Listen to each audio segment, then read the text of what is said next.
شهيد بيني وبينكم وأوحي إلي هذا القرآن لأنذركم به ومن بلغ إنكم لتشهدون أن مع الله آلهة أخرى قل لا أشهد وقل إنما هو إله واحد وإنني بريء مما تشركون الذين آتيناهم الكتاب يعرفونه كما يعرفون أبناءهم الذين سكروا أنفسهم فهم لا يؤمنون ومن أظلم ممن افترى على الله كذبا أو كذب بآياته إنه لا يفلح الظالمون ويوم نحشرهم جميعا ثم نقول للذين أشركوا إلا قالوا والله ربنا ما كنا مشركين وانظروا كيف كذبوا على أنفسهم وضل عنهم ما كانوا يفترون ومنهم من يستمع إليك وجعلنا على قلوبهم أكنة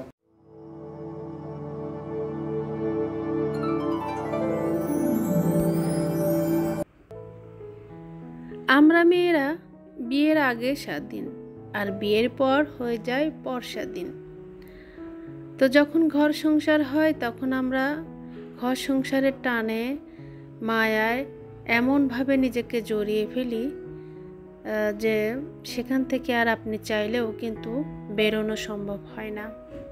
মৃত্যুর আগ পর্যন্ত সংসারটা এমনভাবে আপনাকে টানে, তো তখন কিন্তু আর নিজের সংসার ছাড়া কোনো কিছুই ভালো লাগে না, কোথাও গেলেও শান্তি লাগে না। সবসময় মনে হয় যে কখন আমার নিজের বাসায় যাব। নিজের সংসারে চলে আসলে যেন মনে হয় যে এক টুকরো জান্নাত আমি পেয়ে গেছি। হ্যালো এভরিওয়ান, আসসালামু আলাইকুম। আমি বিডি ব্লগার স্বপ্না বলছি চট্টগ্রাম থেকে, কাছে দূরে দেশ এবং দেশের বাইরে থেকে যে যেখান থেকে আমার ব্লগটি দেখছেন। আই হোপ সবাই ভালো আছেন, সুস্থ আছেন। প্রতিদিনের মতো নতুন একটি ব্লগ শুরু করতে যাচ্ছি, আশা করি ভালো লাগবে। ব্লগটি শুরু থেকে শেষ পর্যন্ত দেখবেন আর লাইক কমেন্ট শেয়ার করবেন, সাবস্ক্রাইব করে পাশের অল অপশনটি ক্লিক করে রাখবেন। এতে করে আমি যখন ভিডিও দিব সাথে সাথে দেখতে পাবেন। আর অলরেডি কাজটি যারা করে দিয়েছেন তাদেরকে জানাই অসংখ্য ধন্যবাদ। আজকের ব্লগে কিন্তু অনেক কিছুই থাকছে, তো প্লিজ আপনারা ব্লগটি শুরু থেকে শেষ পর্যন্ত দেখবেন। তো আসলে মধ্যবিত্ত আমরা যারা আছি তারা কিন্তু চাইলে কিন্তু হুটহাট করে কোনো জিনিস নিতে পারি না। শখের জিনিসগুলো নিতে কিন্তু একটু সময় লাগে। তো আমার ক্ষেত্রে যেটা হয়, আমি কিন্তু যেহেতু মধ্যবর্তী ঘরের বউ আমি, তো চাইলে তো সব কিছু সবসময় সম্ভব হয় না। তো আমার হাজব্যান্ড আমাকে ভালোবেসে যখন আমাকে কিছু টাকা পয়সা দেয় আমার হাত খরচের জন্য, তখন আমি এগুলোকে জমাই। আমি দেখি আমার সংসারে কি নাই, কোনটার অভাব আছে, ঘাটতি আছে। তো যেগুলো দরকার আমি কিন্তু এভাবেই আমি টাকা জমিয়ে আমি কেনার চেষ্টা করি। আমি যে হুটহাট করে কোনো জিনিস কেনা সেটা কিনি না। প্রথমে আমি প্ল্যান করি যে আমার কোন জিনিসটা লাগবে, তারপর কিন্তু সেটা নিই। তো আগে এক সময় বুঝি নাই, হুটহাট করে অনেক কিছু নেওয়া হয়েছে। এখন সেরকম করি না, এখন আমি প্ল্যান করে করে কাজ করি। যাই হোক, আমি কিন্তু সাকসেস হয়েছি। এতে করে আপনার টাকাও জমে আর অপচয়টা হয় না। তো টাকা জমানো কোনো ব্যাপার না, আপনি আপনার ব্যালেন্সও করবেন, তারপর আপনি আপনার শখটাও পূরণ করবেন। অনেকে আছে যে কি কৃপণতা দেখান, শখটা বিসর্জন দিয়ে শুধু টাকাটা জমান। আপনি যদি আজকে মারা যান তাহলে আপনার এই টাকা, এগুলা ধন সম্পদ, এগুলা কি হবে বলেন? হ্যাঁ, সব জলে চলে যাবে, শখটা কিন্তু রয়ে যাবে। তো যাই হোক, সব কিছুই গুরুত্ব দিতে হবে জীবনে চলতে গেলে।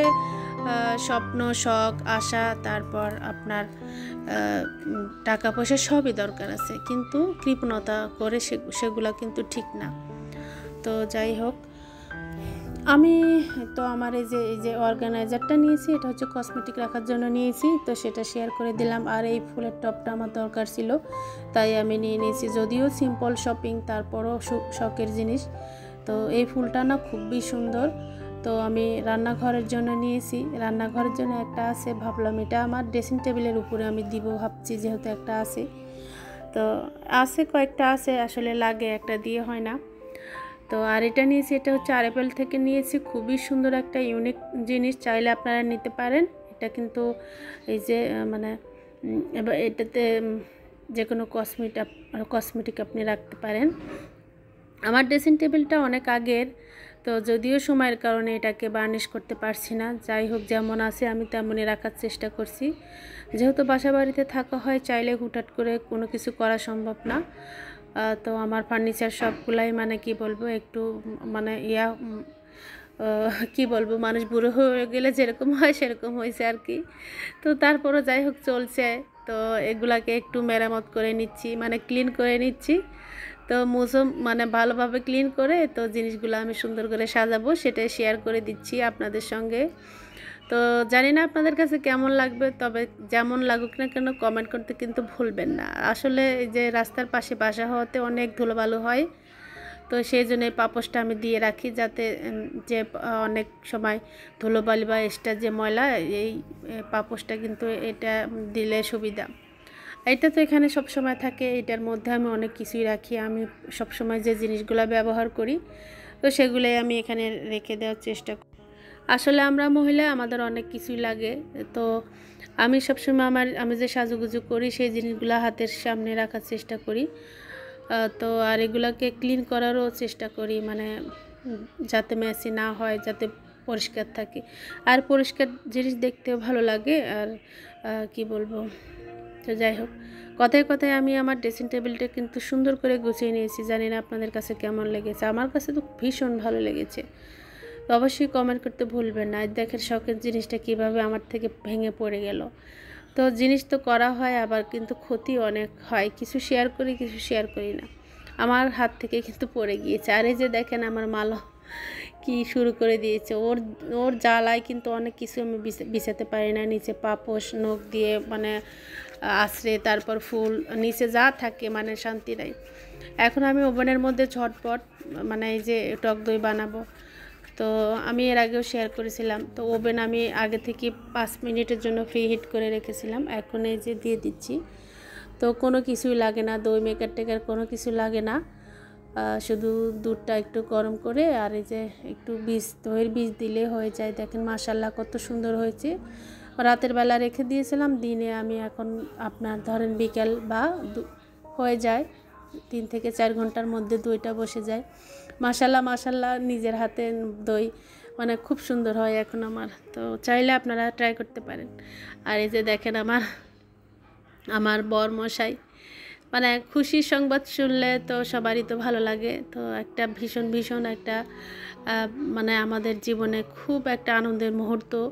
তো সেই জন্য মিষ্টি আনা হয়েছিল। কী সে আনন্দ মুহূর্ত সেটা শেয়ার করলাম না। তো যাই হোক, ভীষণ আনন্দের মুহূর্ত ছিল। তো তার জন্য যে একটু নেমকি মিষ্টি আর ফ্রুট এনেছিল। তো আমরা সবাই মিলে খুব মজা করে খাচ্ছিলাম। তো এমন একটা আনন্দের মুহূর্ত ছিল, যেটা কিনা কি বলবো, দীর্ঘদিনের অপেক্ষার পর আমাদের আল্লাহ কবুল করেছে। সেই জন্য মানে খুবই ভালো লাগছিল, আপনাদের সঙ্গে শেয়ার করছি। দেখেন মিষ্টি আমি এবং আমার বর, তো মানে আমি ওকে একটু খাওয়াই দিচ্ছিলাম। ও বলছে না খাবো না। তো যেটা বলছিলাম, আসলে সংসার জীবনটা না আসলে এমন, কখনো টক, কখনো ঝাল, কখনো মিষ্টি। সংসার করতে গেলে আপনাকে অনেক ধৈর্য ধরতে হবে, অনেক কটু কথা শুনতে হবে শ্বশুরবাড়ির লোকজনের কাছ থেকে। অনেক সময় আপনার হাজব্যান্ডও আপনাকে কখনো ভালোবাসবে, কখনো মন্দবাসবে। তো সেগুলোর দিকে কখনোই মানে নজর দেওয়া চলবে না। সব সময় এটাই ভাবতে হবে, আমার সংসার আমি মৃত্যুর আগ পর্যন্ত করে যাব, তাহলেই কিন্তু আপনি এখানে সাকসেস হতে পারবেন। এটা ছিল আমার বোনের বাড়ির ভিডিও। তো আমার বোন একটু পোলাও করে নিচ্ছিল, আমি একটু ভিডিও করছিলাম। তো আমি রেসিপি মানে পুরো বলছি না, যেহেতু এটা রোস্ট করা হচ্ছিল। রোস্ট করতে আমরা সবাই জানি, তাই আর বললাম না। ওর রোস্টটা খুবই মজা হয়েছিল। আর এটা হচ্ছে ওর পালের মানে মুরগিটা, ও মানে আমাদের জন্য রেখেছিল। এত মজা হয়েছিল রোস্টগুলো, কি বলবো, ভীষণ মজা হয়েছিল। তো সবাই মিলে একসাথে আনন্দ করে খাওয়ার মজাটাই আলাদা। পাশে একটু লুডুস গরম করছিল, সেটাই মানে শেয়ার করে দিলাম। তো যাই হোক, তো কষ্ট করে ভিডিও তৈরি করি। তো প্লিজ আপনারা কিন্তু ভিডিওগুলো শুরু থেকে শেষ পর্যন্ত দেখবেন, টেনে দেখবেন না, এতে করে আমার চ্যানেলের ক্ষতি হবে। যদি ভালো লাগে অবশ্যই সাবস্ক্রাইব করবেন, পাশে থাকবেন। আর এই যে রান্নাবান্না তো কমপ্লিট হয়ে গেছে, এখন সবাই মানে একসঙ্গে মজা করে খাচ্ছিলাম। মাশাল্লাহ প্রত্যেকটা রান্না ভীষণ মজা হয়েছিল। তো আমরা সবাই একসঙ্গে বসে মানে খাচ্ছিলাম। আর ও আমার বোনটা সার্ভ করে দিচ্ছিল। তো কথায় কিন্তু ভিডিওর শেষ পর্যায়ে চলে এসেছি। তো সবাই ভালো থাকবেন, সুস্থ থাকবেন। কথা হবে নেক্সট কোনো ভিডিওতে। ততক্ষণ পর্যন্ত সবার সুস্বাস্থ্য কামনা করে আমি এখানে রাখবো। এটা ছিল বিকেলবেলা, আমি একটু যে পুরি বানিয়ে নিচ্ছিলাম, তো এটা দিয়ে আমরা আর চা থাকবে, এগুলো দিয়ে নাস্তা করে নেব। তো পরবর্তী ভিডিও অবশ্যই সবাই দেখবেন। তো আজকের মতো পর্যন্ত, আমার জন্য সবাই দোয়া করবেন। সবার জন্য রইল দোয়া এবং ভালোবাসা। আল্লাহ হাফেজ, টেক কেয়ার, বাই বাই।